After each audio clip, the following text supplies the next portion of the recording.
Hi everyone, it's my pleasure to say we're about to enjoy an interview, another conversation with somebody splendid and excellent. But before I get to that, please let me remind you about supporting the channel via patreon.com. Go there, find me, part with a little bit of cash, and it makes all the difference. It makes all the things we do here possible. You get early access to all content, exclusive access to question and answer sessions. There's competitions and all sorts. The details about all of it are down in the notes, or you can go to my website, neiloliver.com. And with the advert over, it's now time to go to some uplifting and informative chat with the one and only Jimmy Dore.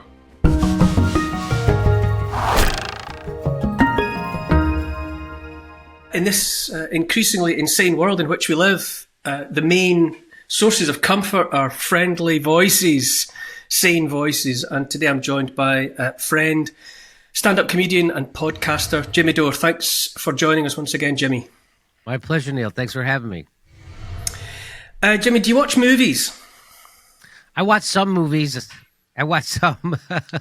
Do you remember, have you seen Papillon, the Steve McQueen? I have not seen it. There's a scene where he's in solitary confinement in a prison on Devil's Island, and he's been shut away for some time, and he opens a hatch in the door and puts his head out, and he looks left and right at other heads sticking out of the doors and wants to know how he looks because he's got no frame of reference. So I feel like I'm in solitary confinement increasingly, Jimmy, so I'm sticking my head out towards you. How do I look? I think you look fantastic, as always. Are you kidding? I'm always jealous of your hair. That's for sure. I've seen you looking at, commenting on whatever it was that happened to Charlie Kirk. I wonder if you could bring my audience up to date with where you are on that story. Well, I know for sure there's a cover-up happening because too many people are lying and too many people are saying nonsensical things that have no logic behind them. And it starts right at the FBI, Kash Patel. It's the idea that this, again, it's a lone nut and with no real social media presence, just like the other two people trying to assassinate Donald Trump. And they said he was shot with a 30-06 rifle. Now, if anybody knows anything about what kind of damage a bullet from a 30-06 does, it would definitely leave an exit wound. So there was no exit wound, and it probably would have blown a hole that big in his neck and taken his head clean off. So we know that they're lying about that. We know they immediately paved over the crime scene, which is the last thing you're supposed to do, is to, adulterate I don't know if that's the correct word, but to ruin a crime scene. They're contaminating it. They literally paved over it. They washed it, spray washed it, and then they stuccoed it, the walls and the ceilings, and they paved the ground. So that seems way more than a little suspicious. That seems almost criminal, because now what if that the accused shooter's defense counsel wants to go back and check something that happened at the scene? They can't because it's all been changed. Also, the idea that they don't have a clear picture of this kid. The picture they released was AI generated or AI enhanced, and nobody can explain how he got that rifle up onto the roof and then assembled it, took the shot, then unassembled it, deassembled it, stuck it in his backpack. Well, it wouldn't fit in his backpack. Well, he put a towel over it. You mean he had a rifle that was in two pieces, and he had a towel, and he jumped down off the top of a roof of a building, and it just, none of it makes sense. Plus, the place where he dropped that gun off in the woods or in the woodsy area near a house. That house is owned by Palantir. People look into that. Also, there's all these crazy Google searches. I won't even go into it. There's all the people from Turning Points, his association, they're all lying. So much suspicious behavior that never happened before. There's just so many lies, and then it smacks very much to me of Seth Rich and COVID, When you're not allowed to question something, that's when you know. The harder they push back on you questioning, that's how you know you're onto something. You're over the target. So once, I don't know if people know who Seth Rich was, but it's still an unsolved murder 10 years later. It was the guy who they thought got the emails from the Democratic Party and gave them to Julian Assange. He was killed in front of his house in what they called a botched robbery, but they didn't take his wallet. They didn't take his they didn't take his cell phone. They didn't take his wristwatch. So it wasn't a botched robbery. This was a hit. And just by asking questions about it, like, hey, where was Seth Rich all night? Hey, who was the last person he talked to? Hey, what's on his laptop? Just asking those questions got you called a conspiracy theorist, and it got me put in a Washington Post article with white supremacists, Nazis, and pedophiles. They're trying to discredit anybody who asked questions. And they're doing the same thing about Charlie Kirk. They're trying to discredit in the worst way. They're trying to smear, slander in the worst way anybody who just asks logical questions. And I remember when I was being attacked by the Washington Post, I was on a panel with Cenk Uygur and Ben Mankiewicz from Turner Classic Movies at the Young Turks. And I said, anybody remember the last time a reporter was not allowed to ask questions about an unsolved murder? And nope, they couldn't. And of course not. And the same thing's happening with Charlie Kirk. Why are you not allowed to ask questions about an unsolved murder? We don't know who did it. And it certainly doesn't. It seems like the person they have is a big patsy. And Candace Owens keeps coming up with unbelievable circumstantial evidence over and over, and she's caught those people lying. Plus, we know for a fact, because of Candace Owens and her private text messages that she got a hold of, that Charlie Kirk had turned against Israel, and that he was done with the Jewish donors who he said played into every Jewish stereotype, and he was done being bullied, and he could no longer support the Israel project. So he's probably the most influential conservative in the United States, besides maybe Donald Trump, if you could even consider Donald Trump a conservative. But and so that's why they had to act fast. People under 30, he was very influential and powerful. People were talking about Charlie Kirk as being a potential president of the United States, and I bet he could have been. So this all smells. None of this passes the smell test, especially the part of the people telling you to shut up. We've been told to shut up by the FBI, Kash Patel. We've been told to shut up by pastors involved with Charlie Kirk. We've been told to shut up by everybody at Turning Points, and we've been told one nonsensical story after another nonsensical story. Including the one about Mikey McCoy, his chief of staff. I don't know if you know this story, but so Charlie Kirk got shot. Before he fell off his chair, his chief of staff was standing right behind him. His chief of staff had already turned before he even fell off the chair, and he'd put his phone to his ear and walked away like a zombie, and did not stop walking away. And then the people from his organization started telling lies about how he was there and he was a hero that day, and how he was making sure Charlie got to the hospital and to the ambulance. Well, they didn't put him in an ambulance. Nobody tried to stop the bleeding. They put him in an SUV and took him to a hospital that was farther away than the one that was there was a closer hospital with a trauma center that they didn't take him to. They took him to a farther hospital. And by the way, there's a bunch of Google searches from Israel and Washington, D.C., from that, looking into that hospital before his shooting. Why would that happen? So there's too many weird things happening, too many lies, too many nonsensical conclusions the FBI wants us to swallow. So I know for a fact there's a cover-up happening. The FBI is involved, and now we just have to find out what the truth is. You know, you mentioned people asking questions being smeared in the worst possible ways, and you know, I'm following this as you are. I find it. I mean, I'm listening to you make your points there. It strikes me as incredible that people like you and I know as much as we do about an investigation. As far as the people you would expect to actually be making the investigation, like the FBI, we know so much about this. We've got so many questions, but as you say, you couldn't help but notice that now to ask questions about Charlie Kirk is to be anti-Semitic, apparently. You know, both Candace Owens and Tucker Carlson, probably you, probably me, but the label is it's anti-Semitic to ask questions about how a young man came to die. Yeah.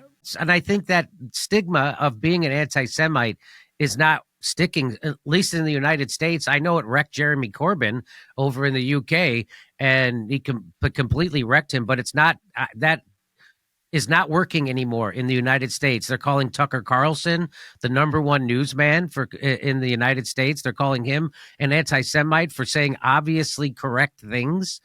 That you shouldn't kill innocent people, and that we don't have collective punishment, and that why are we spending all this money? Why on a foreign country? Shouldn't we be America first? And should we let Israel drag us into other wars? And is Benjamin Netanyahu a war criminal? All the just normal things that a news person says, and that a sentient, awake, conscious person would say. He's being called an anti-Semite. It's the same thing like they did with Seth Rich, same thing they did to everybody during COVID. Some of the leading doctors in their field, leading virologists, leading cardiologists, they smeared and slandered as fringe and outliers and conspiracy nuts and people pushing horse paste. You remember that one?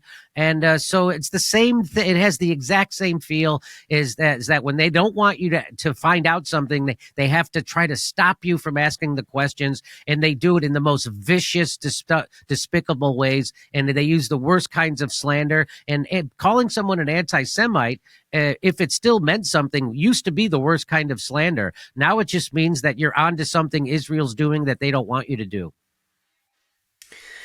I saw Candace Owens, for me, I'm sure the piece is available elsewhere, but Candace Owens brought to my attention via her podcast Mark Levin, a fairly prominent radio broadcaster, Fox commentator, invited by Turning Point USA, or it was suggested by Turning Point USA that Tucker Carlson and Mark Levin might debate one another in open forum.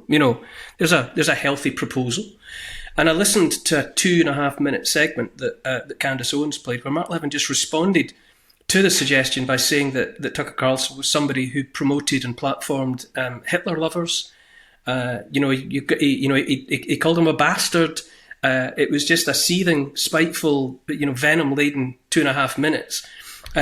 Just in response, that was his response to a suggestion that he might debate Tucker Carlson, whose opinions on various topics differed from his own. How did we get here so fast? Well, because that's all they have. That's all they have is slander and lies, and that's what. It's hard to be a Zionist without both of those things: slander and lies. And they try to control the narrative, which is why Larry Ellison and the Ellison family has just purchased TikTok and 1/6 of the entire media in the United States to control the narrative. And it used to be called an anti-Semitic trope if you said the Jews control the media, and now it's getting harder and harder for them to make that accusation when a Zionist in the name of Zionism in Israel buys one of the biggest social media platforms and 1/6 of the United States media, including CNN, including CBS News, including Comedy Central, including Paramount Studios, which, by the way, it's been reported that they're starting to collect names of A-list actors who are going to be blacklisted from working in anything that Paramount owns. So that's people like Javier Bardem, for F's sake. And so it's that's how we've gotten here. We've gotten here because they're more desperate to control the narrative, and that's all they have is slander and lies. And the guys like Mark Levin is, Israel first. He's completely controlled and corrupted, and that's all he has left. Is, of course, he's not going to. It was funny in that video you're talking about, or in that audio recording of Mark Levin saying he's not going to He said he's not going to platform. He's not going to platform Tucker Carlson. That's like that. That's like me saying I'm not gonna platform Joe Rogan, or I'm not gonna platform Piers Morgan. People with infinitely larger platforms than me. It doesn't work that way. It works the other way. You're not supposed to platform someone who's toxic with a smaller platform. But he's way big. Tucker Carlson is way bigger than Mark Levin has been. Tucker Carlson was not only the number one newsman when he was on Fox News, he was the number one news show in the history of cable news in the United States. That's how big he was when he was on Fox News, and he's still that big. He gets millions and millions and millions of views of every video he puts out, not only on X, formerly Twitter, but also on YouTube and other platforms. And so that's how you know this is desperation and them scrambling and them just trying to slander someone because they don't have an argument. They're on the wrong side of history, the Zionists. They're on the wrong side of history. They're propping up the exact thing that happened to Jews during the Holocaust, and they try to say it's anti-Semitism if you point these things out. If you say that they're committing a genocide, even though, and if you say it's an apartheid state. Now, it used to be, get this, it used to be anti-Semitic. It used to be anti-Semitic to conflate Judaism with Zionism. And the people who did that wanted to call all Jews Zionists. Those people were called anti-Semites. Now, ironically, the people who conflate Judaism with Zionism are the Zionists. So they've picked up an anti-Semitic trope themselves. And so it's not working. It's not working in the United States. The United States has turned against the Israel project, and because people didn't really even know. I didn't know so many things about Israel. I didn't know about the Nakba. I didn't know about the Balfour Declaration. I didn't know about what they meant when the mowing the lawn. I didn't know that it was Israel and Benjamin Netanyahu that made sure Hamas was funded to the and they had, and according to the New York Times, suitcases full of money, and that Benjamin Netanyahu said, if you care about the Greater Israel Project, you'll have to support funding Hamas. And of course, the reason that was because they always had a plan to go in and wipe out Gaza, ethnically cleanse it, and take it over for themselves, just like Lebanon, just like parts of Syria. It's called the Greater Israel Project. And so they always had that planned, and the reason they funded Hamas and they had a standout. Oh, by the way, Charlie Kirk was asking the question of why did it take so long for Israel to respond to the October 7th attack? Was there a stand down order? That's a country the size of New Jersey, and it took 20 hours for them to respond. So he was asking these kind of questions you're not allowed to ask.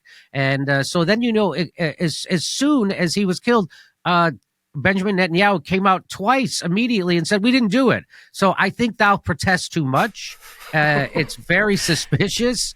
And then they immediately named a street or a square for him in Israel. And they tried to pretend that Charlie Kirk was the biggest supporter ever of Israel. And then Candace Owens blew that wide open when she showed the text messages of him saying he was done with the Israel project. He could no longer support Israel, and that his Jewish donors were playing into the worst anti-Semitic tropes of all. So that's how we've gotten here. We've gotten here because there's a state, a country called Israel, built on stolen land given to them by imperialist UK that didn't have any right to give that land away, and it was built on terrorism. All the people who founded that country were really considered terrorists, and they would do false flags and blame it on Arabs and blame it on Palestinians, and they're still doing it to this day.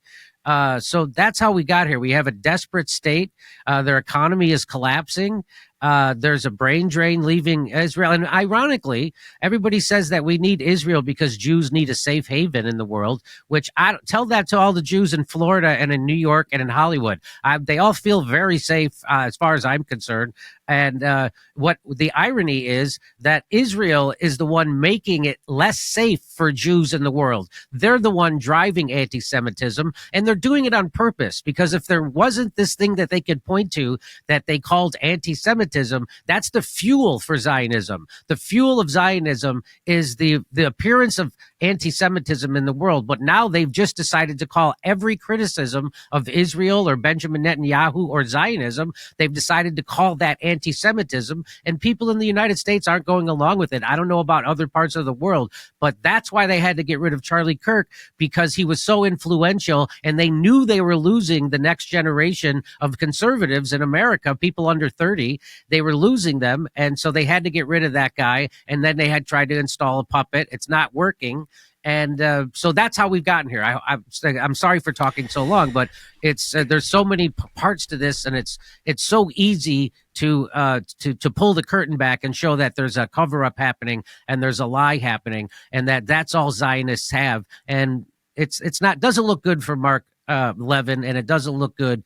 It looks great for Candace Owens, by the way. The more they slander Candace Owens, she's now the #1 podcast in the world. I don't know if you saw that. So they're trying to go after her. They're trying to go after Tucker Carlson. And just like when they went after Joe Rogan during COVID, it's not going to work. Joe Rogan only got more popular during COVID. He added like 3 million more subscribers to his show. So that's not working. They've lost the narrative. They know it. They're desperate, which is why they're buying social media platforms to control them and censor, which is why they just purchased literally 1/6 of the American media.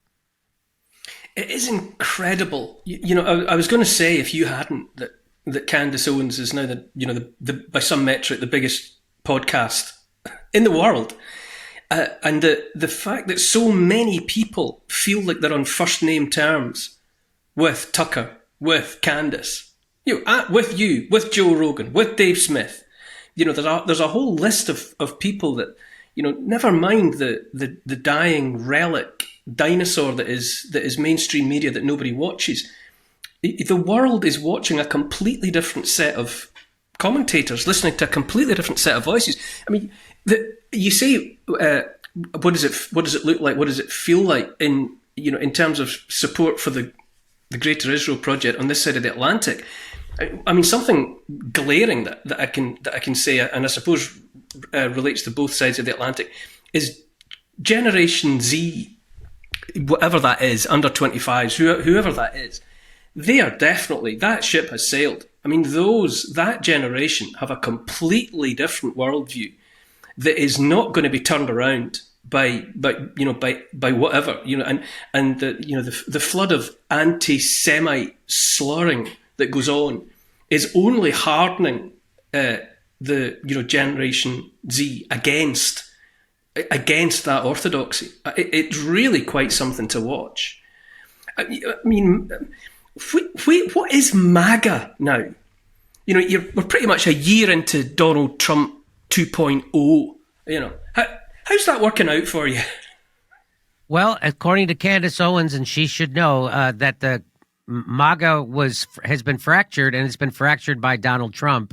And she said it happened the day when he told people that the Epstein files were a hoax, and that you're weak-minded and an idiot if you think there's something to it, or if you thought that Jeffrey Epstein was running some kind of a child trafficking organization, and if he was working with intelligence agencies, which we know he was.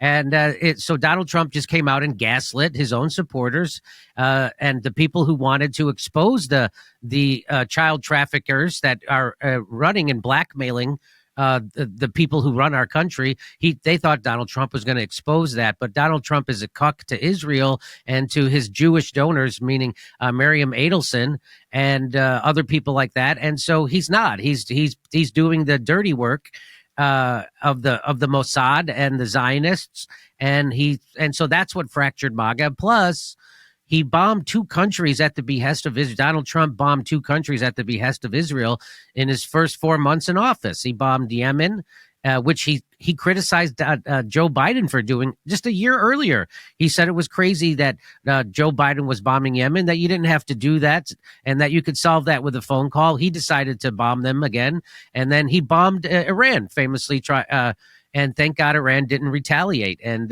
thank God that Iran showed restraint, and they were the adults in the room, and they didn't retaliate. And so he already did that.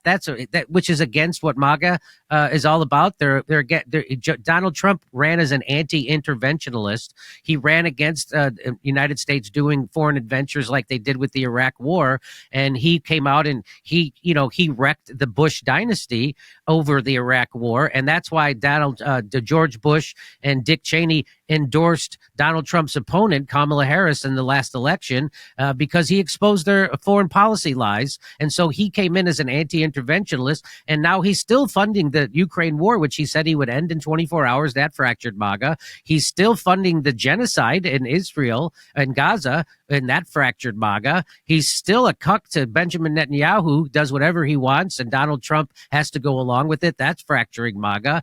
He's instituting censorship at the behest of Zionism in Israel in the United States under the guise of protecting Jews from hate speech.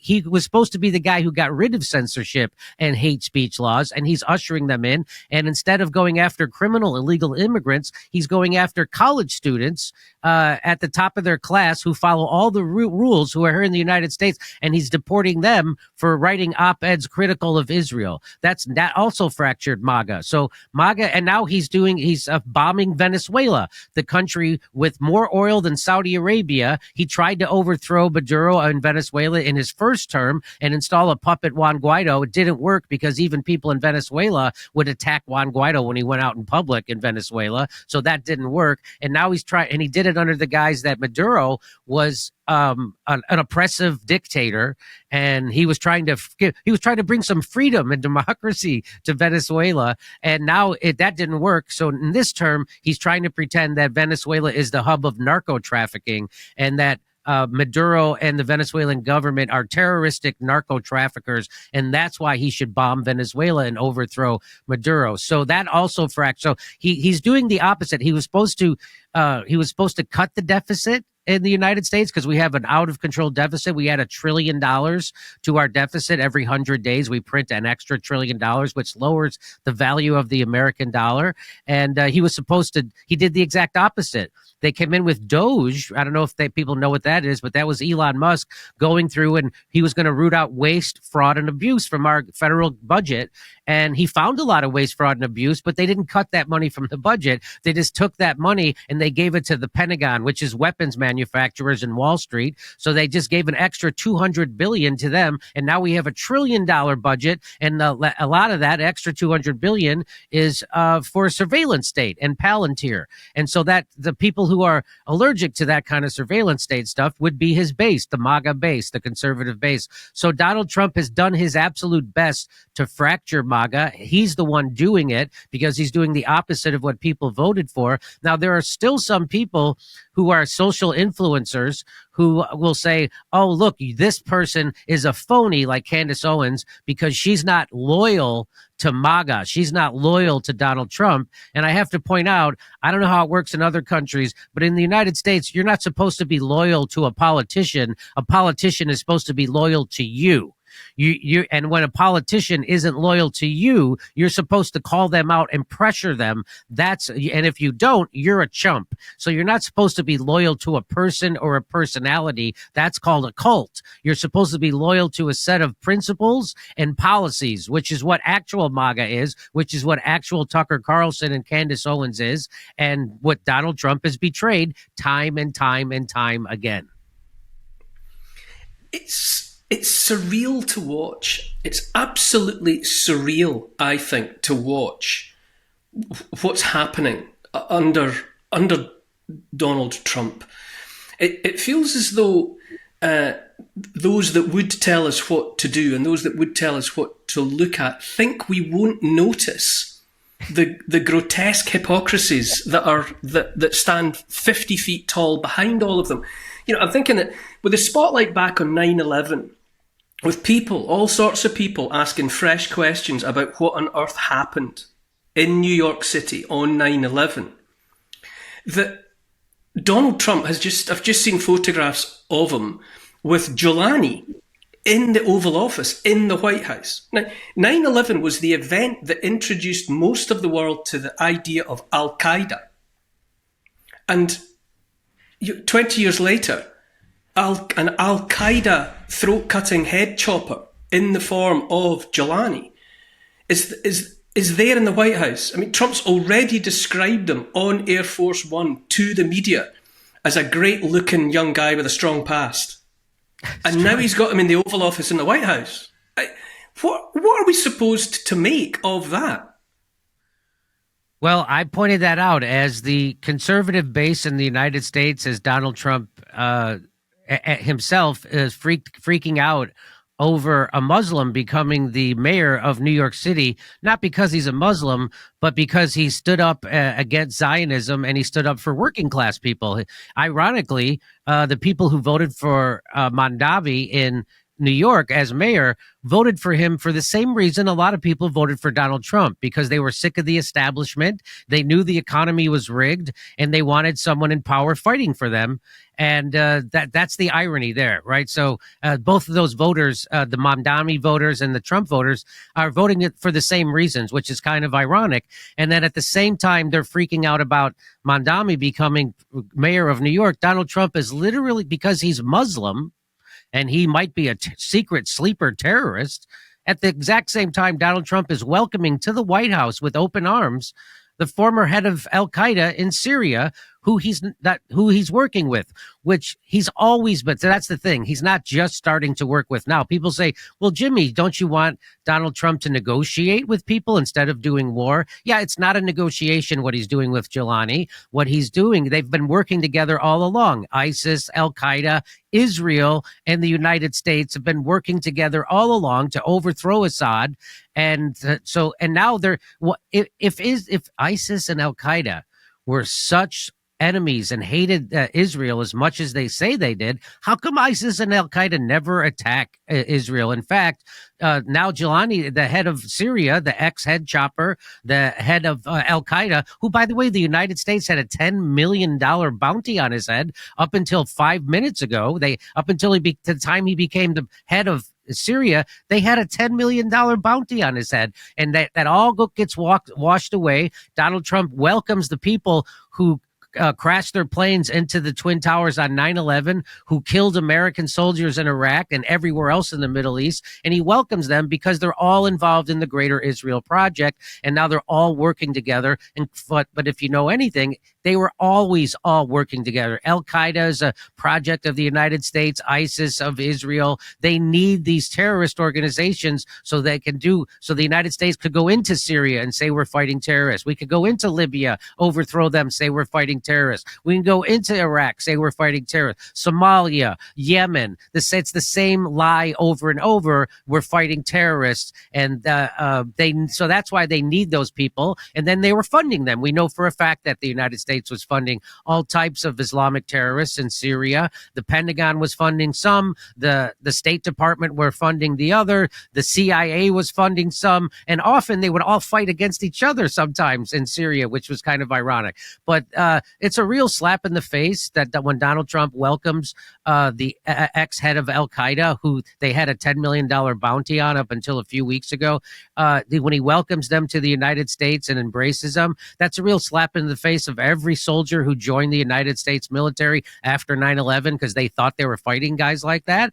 And it turns out that we've been in bed with them all along. We've been funding them. And again, that's another thing that there should be outrage over that. But of course there isn't, because the Democrats are in bed with the same people. The Democrats are in bed with the Al Qaeda and the ISIS, which is really the military industrial complex. So that's why they don't criticize Donald Trump when he bombs Iran. They don't criticize Donald Trump, meaning the Democrats. They don't criticize him when he bombs Yemen. They don't criticize him for funding Israel in their genocide and slaughter and ethnic cleansing. They don't criticize him when he bombs Venezuela, because the two parties, they all agree on the worst things, and they have to make up stuff to criticize Donald Trump on, like a phony Russiagate hoax, right? So they'll never actually go after him for the things that he's, like the actual war crimes he's doing or the actual betrayal of America, because they're all on board for the same thing. We have a uniparty, which is what Donald Trump's exposing, the fact that he's not being criticized for the things that he's doing. And so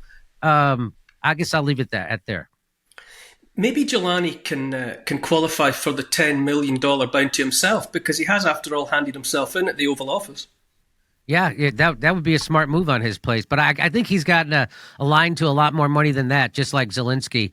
I think there's a lot more grafts and stealing going on, and I'm sure he's getting pallets of money from the CIA as we speak that we'll never know about, because the CIA budget is not public and it's secret. The way in which what you just described and illustrated there about the way that they're all happy with one another and they're all doing business with one another isn't even new. you dig into it a little bit, and you find out that Alan Dulles and his brother John Foster Dulles, were striking deals and mediating deals between Ibn Saud in Saudi Arabia and latterly with the communists and Stalin in Russia with striking deals that involved Wall Street, the Bank of England. You had Prescott Bush, grandfather of George W., father of George Bush. They're all Jack Philby, father of Kim Philby, British spy, and they're all working together to make sure that the oil keeps flowing to whoever and anyone that needs it, that the gold is where it's required, that everyone turns a profit. And quietly they're looking on at the billions around the world fighting, blowing each other up, fighting hand to hand, baiting each other. While in the background, the same deals are being struck by the same people, generation after generation. And now all we're doing is looking on at Benjamin Netanyahu, the likes of Jelani, the likes of Zelensky, the likes of whoever, and they're all just in bed together, and the rest of us are left to, roll around in the mud. Yeah. Excuse me. There's a saying in the United States that no matter who you vote for, you get John McCain. And what people mean by that is that John McCain is a tool of Wall Street and the military-industrial complex, and he was an imperialist, and he never met a war he didn't like.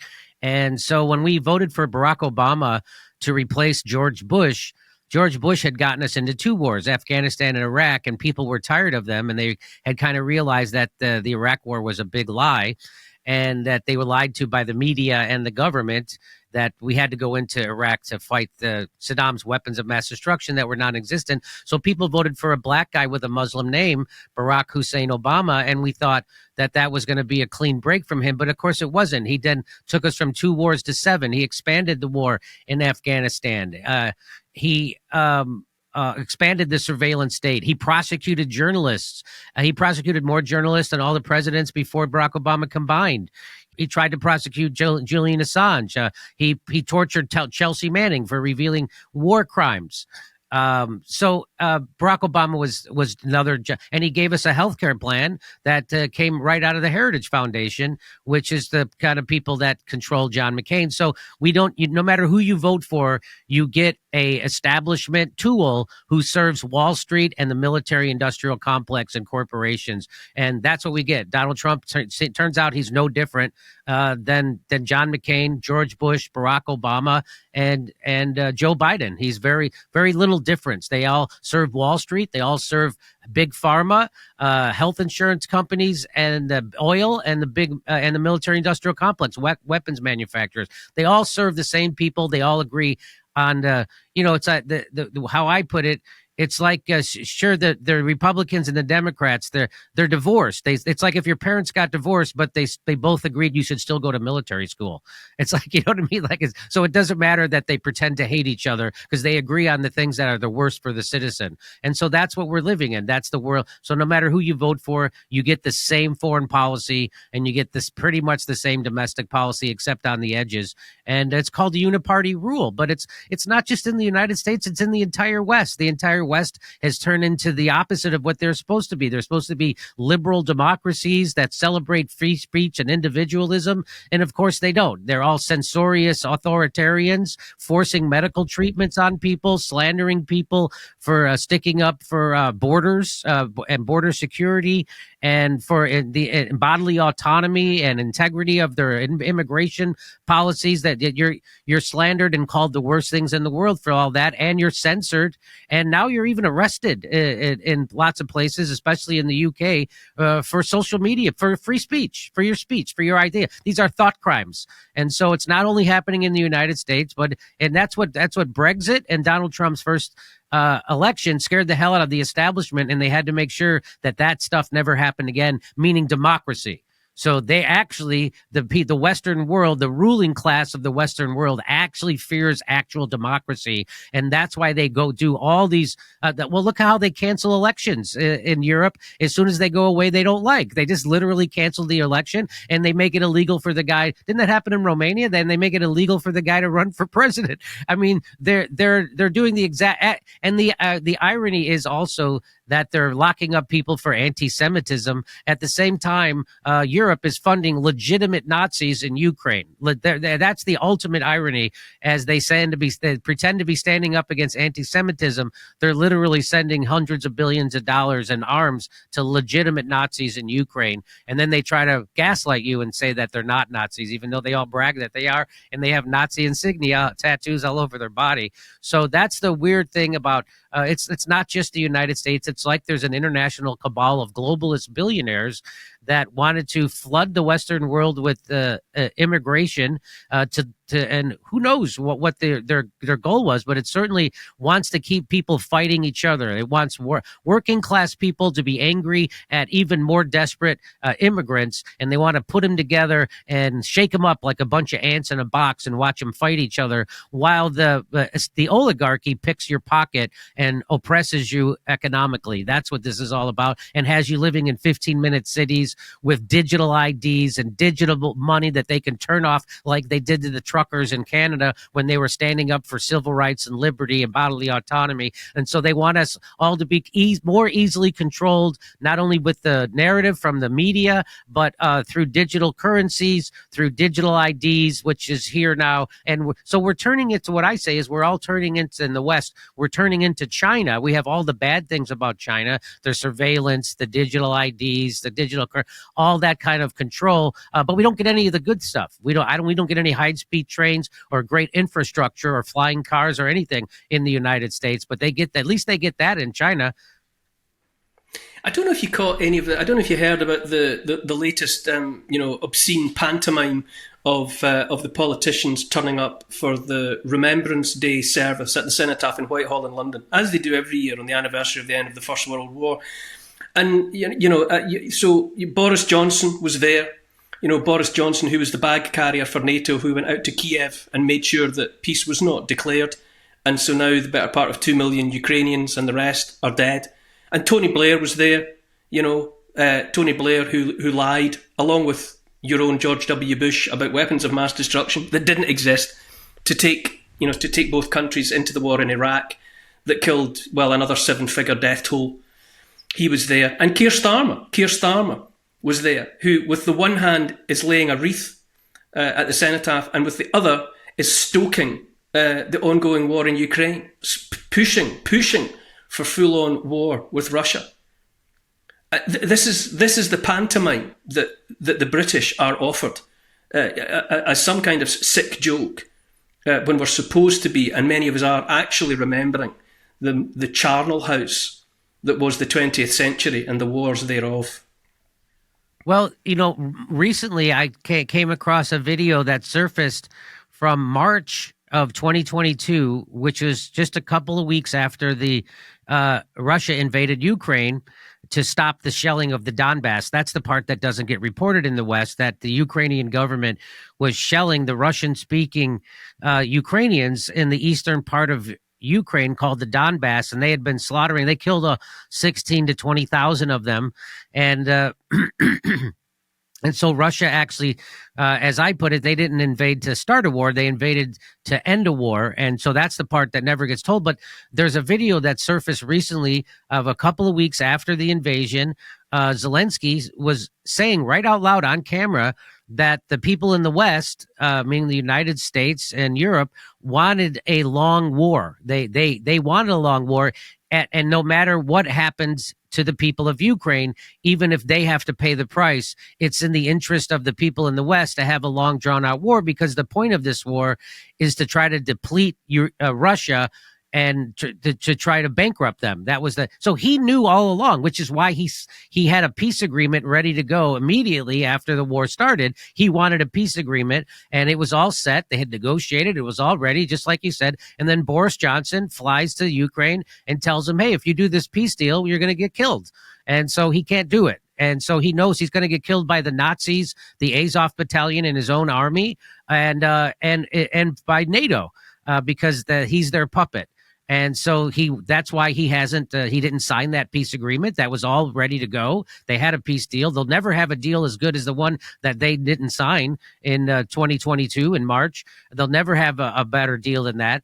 But he just let the cat out of the bag. If anybody sees that video, there he is telling you exactly what the Ukraine war is about. It's not about a war for the Ukraine people. It's about a war for the West to try to economically bleed Russia and to isolate them. And it doesn't matter if they have to use Ukrainian soldiers and people as a pawn to do it.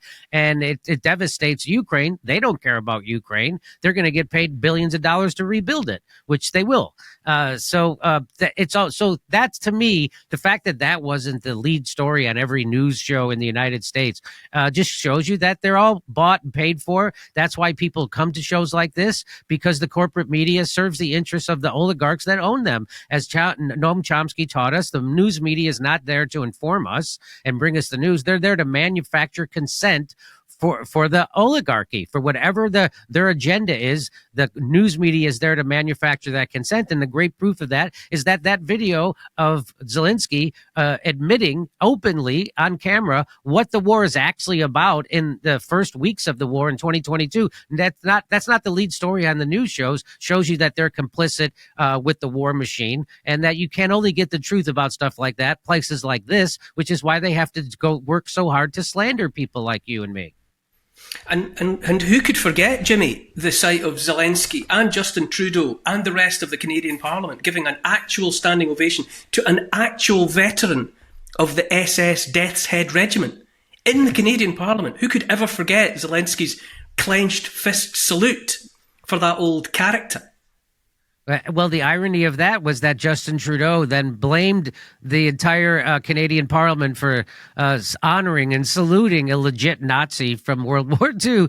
The reason he gave for that was a Russian misinformation. That was Russian propaganda. I don't know if you remember, that was his excuse, that was somehow Russian misinformation, that they were lied to. I don't know what he tried to get out, but again, the news media is in bed with the people saluting the Nazi and funding the Nazis in Ukraine. So it's never really a scandal. It's only a scandal in places like this. It's not a scandal in general society, because general society gets brainwashed by the news that's there to manufacture their consent for the agenda of the oligarchs. It's going to be quite something, as you point out, when the cranes go up and the construction machinery goes in to not just to rebuild Ukraine, but to build Mar-a-Lago by the sea in Gaza. It's going to be quite the busy period for the construction industries in both of those locales. But you mentioned Barack Obama, who in recent years I've come to learn is better described as Barry Soetoro. But did he or did he not? Correct me if I'm wrong. Did Barry Soetoro, aka Barack Obama, not knock down part of the White House to build something else? Which brings me to the Trump ballroom. What on earth is going on there? Is it about building a ballroom, or is it about building a bunker under a ballroom in the White House? Oh, that's a good guess. I don't really know. What I do know is I live in California, and if California was a country, they'd have the 5th or 6th largest economy in the world. So the governor of California, it's like running a country. And so that's Gavin Newsom, who is Donald Trump's biggest critic, loudest critic, most obnoxious critic is Gavin Newsom, who's running a failed state called California. If you just come to California, you can see how failed it is. They have huge deficits. They have homeless people everywhere. They overtax. People are leaving in droves. But he at the same time, he's criticizing Donald Trump for building a ballroom on the White House. He is creating a $2 billion addition to the State House here, the Capitol here in California, in Sacramento, And it's secret. The budget is secret. Nobody can find out why they're spending all this money or how they're spending it or where the money's coming from or where the money's going or what the plans are. It's a complete secret. And the local news media has done stuff about it, but it doesn't make national news. So the irony is that as Gavin Newsom, the governor of California, is criticizing Donald Trump for doing a construction project on the White House, he's doing an even bigger one, and it's all clandestine. And at least Donald Trump, it's right out in the open. You know what he's doing, and you know where he's getting the money from. And but here in California, his biggest critic, most obnoxious critic, Gavin Newsom, who's going to be running for president, is doing something even worse, bigger, more secretive, and it's with public money. And that construction job in the White House and in Sacramento, well, and in Ukraine and in Kiev, but that's all happening against the backdrop of the shutdown of the US government, which is making the building project in the White House is obviously a sore point at such a time. What has the shutdown of the government felt like? What does it look like? What does an American citizen experience as a consequence of the government shutdown? Well, one of the big things that's happening right now is air travel is a mess in the United States because they're not paying the air traffic controllers, which they were already understaffed. So this is the way all empires end. They overextend militarily abroad and with imperialism and military adventures. Right now, Donald Trump's getting ready to build a new so we have almost 1,000 military bases around the world, the United States. No other country has that. Donald Trump getting ready to build another one in Damascus right now. Yeah, no kidding. That'd be nice. Yeah. So right now they're canceling thousands and thousands of flights every day in the United States. They told the top 40 airports in the United States the FAA told them to cut to cancel at least 10% of your regular flights, at least. And then the rest of them are delayed forever. So for instance, in Atlanta, which is the busiest airport in the world, they usually have 24 air traffic controllers. 4 air traffic controllers showed up for work yesterday. So that's what's happening. So the air travel is completely disrupted. People can't get their food stamps. They call it SNAP benefits in the United States. So a lot of poor people and people who work just don't make enough money to be able to afford enough food for their family. They have things called food stamps in the United States, and that's been stopped because of it. And so people are literally going hungry, and people are starting food banks all over. So it's like we're living in the Great Depression where people are having to go to food banks. People who had jobs just a couple of days ago have to go to food banks to get food. We have air traffic control shutting down, and now the Democrats, had seemed to be the reason why the government has been shut down is because Donald Trump wanted to cut health care for working people. He wanted to cut what they get subsidies to buy private health insurance because health insurance is so expensive in the United States under Obamacare that people can't afford it. So the government comes in and says, all right, well, we'll just give you some of the money to help pay for your health insurance, which really is like welfare. It's just a giveaway to the health insurance companies because and you're just the middleman. So it's really just a giveaway to health insurance companies because people can't afford their product. So the government comes in and says, oh, well, we'll make sure people can pay for your product. Well, for some reason, Donald Trump, when he's exploding the deficit with military spending and Pentagon spending and prison construction spending, he wants to cut health care of people who actually work. And I had Steve Bannon, who was Donald Trump's smartest advisor in his first term. Steve Bannon, he was on my show, and he said, if they want to cut the deficit, they want to cut the budget, and they want to cut health care to do that, they have to do it with a scalpel and not a meat cleaver, because there's a lot of MAGA that are on Medicare and Medicaid and need these health care subsidies to pay for their health insurance. And if you do it with a meat cleaver, you're going to cut a lot of those people off from their health care, and that's going to come back to bite you in the ass electorally. Well, Donald Trump took a meat cleaver to it. He's cutting health care for people. And that's what the whole shutdown is for. And the Democrats actually are shutting down the government because they want to try to block those cuts to health care. But now it appears that the Democrats are completely caving and they're going to go ahead and let Donald Trump do that, cuts the health care.